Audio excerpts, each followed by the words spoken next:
Je voudrais faire ressortir un certain nombre de points saillants du livre et de notre travail avec Pierre Dardot. Alors pour me présenter, donc je suis professeur de sociologie à l'université Paris-Ouest Nanterre-La Défense, et donc c'est une sociologie politique de type plutôt critique que je développe depuis longtemps, et mes centres d'intérêt ont porté essentiellement sur, je dirais, les fondations intellectuelles du monde contemporain, et pour être plus précis, les fondements culturels du capitalisme. C'est-à-dire que je me suis beaucoup intéressé à l'utilitarisme, au libéralisme, au néolibéralisme.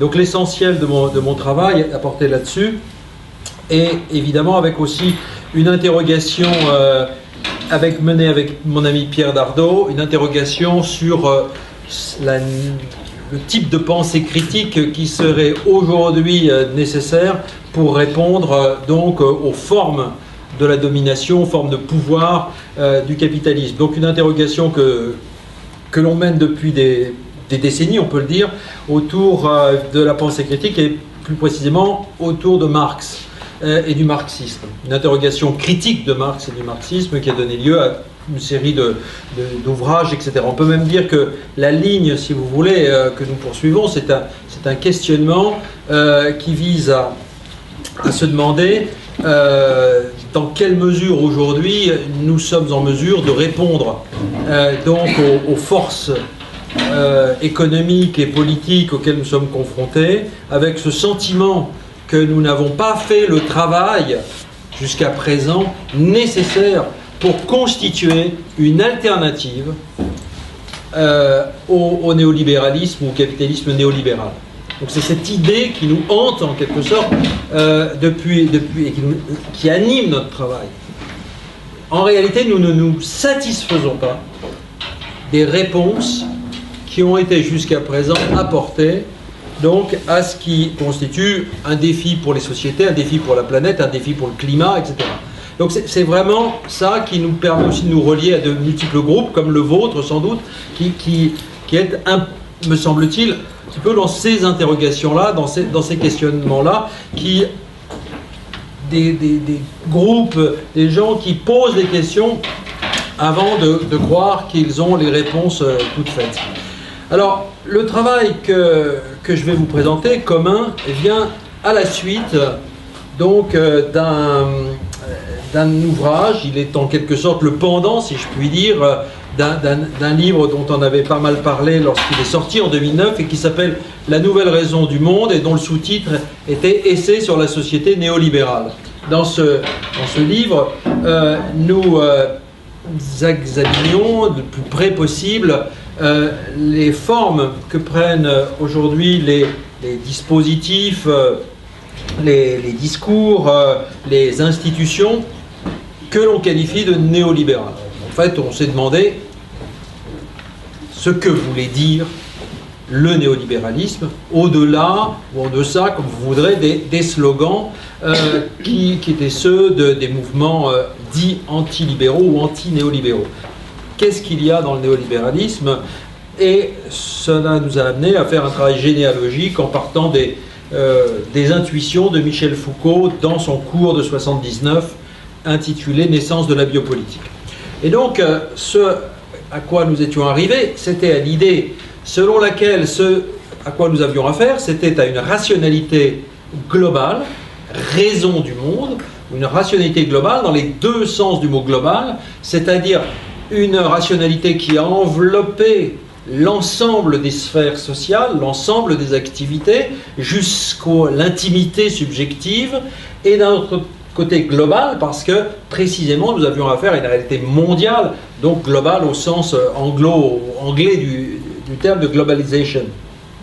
Et donc c'est ça qui nous avait intéressé, et cette rationalité néolibérale, elle avait pour nous deux caractéristiques. C'est d'un côté l'extension sans limite de la logique de la concurrence, et d'un autre côté l'imposition à la fois massive et je dirais fine du modèle de l'entreprise dans tous les compartiments de l'existence collective et individuelle. Et à la fin, ce que nous disions tout à la fin, en conclusion, c'est que ce qui était en train d'émerger, c'était une forme de rationalité oppositionnelle, alternative, qui semblait prendre là aussi une forme globale.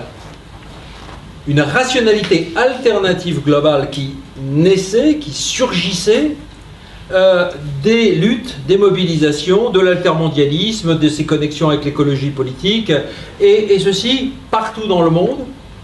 Une rationalité alternative oppositionnelle qui prenait un nom, qui commençait à avoir un nom, nous étions en 2008-2009 quand nous écrivions ça, qui commençait à avoir un nom et qui était, ce nom c'était commun. Les communs, les biens communs, le bien commun, le commun. Autour de ces termes, qui pour nous encore étaient très, très confus, et qui d'ailleurs, je pense, cette confusion est une des caractéristiques de l'émergence du commun. Je crois que c'est un point extrêmement important à retenir. Cette chose du commun apparaît dans la confusion, dans l'indistinction, dans le manque de détermination conceptuelle, etc. Mais il nous semblait donc qu'émerger cette rationalité alternative du commun dans les années 2000, et peut-être déjà étions-nous tardifs dans le repérage que nous faisions de cela. Et donc il nous semblait qu'il ne s'agissait pas de revenir à l'État, État contre marché. Il ne fallait pas cultiver, se contenter de cultiver une sorte d'idéalisme communiste en attendant que l'idée communiste éternelle revienne s'incarner soudainement comme par événement dans notre pauvre réalité sociale. Il fallait observer les luttes, les mobilisations, les activités, les expérimentations qui se revendiquaient, disons, du commun, au sens assez large du terme. Voilà donc ce qui nous a animés, ce qui nous a amené donc, pendant plusieurs années à travailler sur cette question-là. Nous avons travaillé ça je dirais, en rapport, en collaboration assez étroite avec des courants italiens qui sont très nettement en avance sur les Français, sur cette question et sur cette réflexion sur les biens, sur les beni comuni, comme ils disent, et plus généralement, finalement, sur le principe du commun. Je le dis parce que, au départ, quand nous avons fait ce livre, nous pensions n'être que des sortes d'importateurs en France de problématiques extérieures, et notre intention était modeste au départ, beaucoup plus modeste que finalement le résultat assez prétentieux en volume et en contenu, parce que nous pensions simplement qu'il fallait se mettre à jour, mettre le public et le lectorat français à jour de ce qui se passait dans le reste du monde autour de cette problématique du commun. Et nous avons donc travaillé avec Tony Negri, un certain nombre de ses amis, qui ont été sans doute les premiers à faire du commun un principe politique, dire ça comme ça, un principe politique, je dirais, adapté ou ajusté aux forces adverses. Donc voilà un petit peu le type de choses qui nous avaient importé. Alors je vais rentrer un petit peu dans le détail du livre. Comment est-il composé ? Ce livre est composé en gros de trois grandes parties. La première partie est une partie plutôt historique, et en même temps historico-théorique, si je puis dire, qui essaie de penser la façon dont a émergé cette problématique du commun. Et en quoi cette problématique du commun renoue avec l'histoire longue du commun. Et donc c'est non seulement une démarche historique, mais une démarche archéologique à certains égards, que nous tentons. La deuxième partie est une réflexion sur la question de la propriété et du droit du commun dans ses multiples formes, et c'est une partie encore assez exploratoire, car en effet nous ne sommes pas juristes, nous indiquons, je dirais, des pistes. Troisième partie est une partie plus directement politique qui se présente sous la forme de propositions. proposition politique qui consiste à dire que le principe du commun tel que nous l'envisageons peut éventuellement, à condition que les acteurs sociaux s'en emparent, peut être, comment dire, décliné dans de multiples secteurs et, par convergence, permettre éventuellement de repenser, évidemment d'agir également, de repenser et d'agir en vue d'une transformation sociale, disons, assez radicale. Donc c'est une perspective révolutionnaire. Le sous-titre de commun, du livre commun, pas le commun, mais commun tout court, est Essai sur la Révolution au XXIe siècle. Donc on ne peut pas dire que nous cachons nos intentions. Pour nous, aujourd'hui, il s'agit de passer de la résistance à la révolution.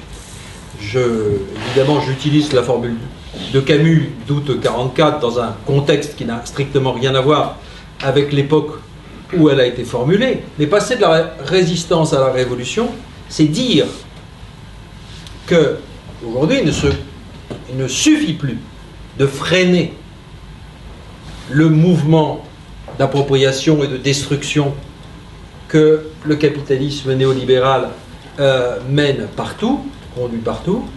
Il s'agit de comprendre que même s'il ne s'agit que de résistance, elle ne peut être effective que dans la problématique de l'alternative, d'une autre forme de société, et donc qu'il faut réutiliser ce terme qui a été condamné, qui a été voué aux gémonies pour des raisons parfaitement compréhensibles et à certains égards légitimes. Il s'agit de repenser aussi la révolution. Et là, quand je dis repenser la révolution, évidemment, je fais référence, enfin pas évidemment, mais je fais référence à un texte de Castoriadis de 1964 où il posait ces questions-là, repenser la révolution. C'était une exigence, me semble-t-il, nécessaire à l'époque et qui est à nouveau nécessaire, repenser la révolution. Et nous la pensons évidemment pas du tout comme une table rase, comme une destruction, comme une émeute, comme une insurrection sanglante, etc. Il s'agit de penser la révolution comme Merleau-Ponty le faisait dans ses cours sur l'institution, 54-55, de penser la révolution comme réinstitution. Donc, dépasser l'humeur anti-institutionnelle qui a été celle très largement de la gauche ou de l'extrême gauche pendant 30 ou 40 ans. C'est-à-dire dépasser le programme critique de la sociologie qui a cherché partout, dans toutes les institutions, dans tous les plis des institutions, etc., finalement, les phénomènes de domination, etc., et de façon, là aussi, totalement légitime. J'y ai participé à mon niveau. Mais dépasser ce moment critique, si vous voulez, de l'institution, et ce qui nourrit l'humeur anti-institutionnelle, pour penser la création d'institutions nouvelles, de réinstitution de la société. Et donc reposer par là même des questions radicales, justement. Celle de l'institution de la propriété privée, par exemple. Question qu'on ne pose plus, pas plus qu'on ne pose la question de la révolution, on ne pose la question de la propriété, comme s'il n'y avait plus rien à en dire, comme si, pour une bonne fois pour toutes, enfin, on admettait que la propriété était privée, définie par le Code civil, et était le dernier mot, finalement, des institutions et des institutions, des rapports des individus, des membres d'une société. Donc voilà un petit peu le type d'objectif, d'intention que nous avons, une intention révolutionnaire. Alors le commun, je vais revenir un peu dessus parce que je disais tout à l'heure que le commun, c'est le carrefour de toutes les confusions. Mais des confusions qui ne sont pas, qui ne doivent pas être prises, si vous voulez, simplement dans leur sens négatif. Tout mouvement émergent, me semble-t-il,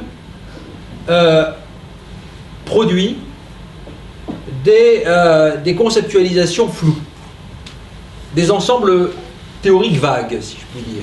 Des choses où on voit mal les frontières et où, au fond, on lance des mots, quasiment des signifiants, qui font sens par les investissements des acteurs eux-mêmes dans les confrontations, dans les luttes elles-mêmes. Il faut se souvenir de ce mot de Michel Foucault lorsqu'il disait que les concepts naissent des luttes.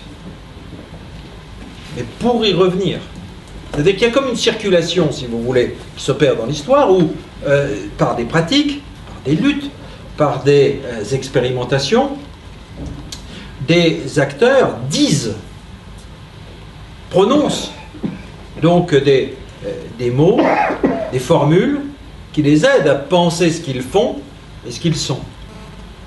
Eh bien, c'est, je crois, très précisément ce qui se passe, je dirais, à partir des façons très grande nébuleuse, à partir des années 80 et surtout 90, avec une accélération absolument considérable, où les termes de commun, de bien commun, surgissent, avec toute une série de problèmes de traduction qui se posent, et qui sont eux-mêmes extrêmement intéressants, très significatifs. Je vais y revenir. Alors, ce qui est essentiel, je pense, à comprendre, c'est que les mouvements altermondialistes, les mouvements d'écologie politique, leurs liaisons entre eux, les luttes menées pour la défense, pour les résistances à l'appropriation des terres, de l'eau, etc. Toutes ces luttes-là ont renvoyé petit à petit, j'oublie le Chiapas bien sûr, ont renvoyé petit à petit à une référence analogique extrêmement intéressante avec ce que nous appelons dans notre langue les communaux et que la langue anglaise appelle commons. Les communs. Commons, donc comme un ensemble de pratiques collectives régies par le droit coutumier qui étaient donc des pratiques permettant à des communautés rurales, villageoises, en particulier aux fractions les plus pauvres de la population rurale et paysanne, de continuer à vivre en utilisant des ressources communes sur des terres qui n'étaient pas appropriées, qui n'étaient pas les propriétaires.